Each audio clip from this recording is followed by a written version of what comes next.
Goeiemiddag, dis vandag 24 Oktober, so early warning. Ons sal môre die 25ste Oktober, 8 uur die oggend hier in Amerika, die Central Daylight Savings Time. Of dan 3 uur die middag in Suid-Afrika sal ons 'n lewendige questions and answer session hou vir die refugee status en ook vir lewe hier in Amerika. Gooi maar die vraag onder hierdie video, as jy solank vrae voor ek beplan, en ook as jy dan kan bywoon, kan jy daar ook in die chat vra lewendig en ons kan dit lewendig antwoord. So dan môre middag 3 uur SA tyd, op die Saterdagmiddag, lewendige Q&A, refugee status en lewe in Amerika.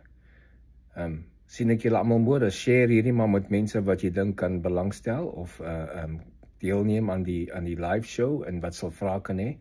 Dan kan ons sien hoe ver kan ons kom om vir hulle vrae te antwoord. Sien julle almal môre, geniet die aand verder.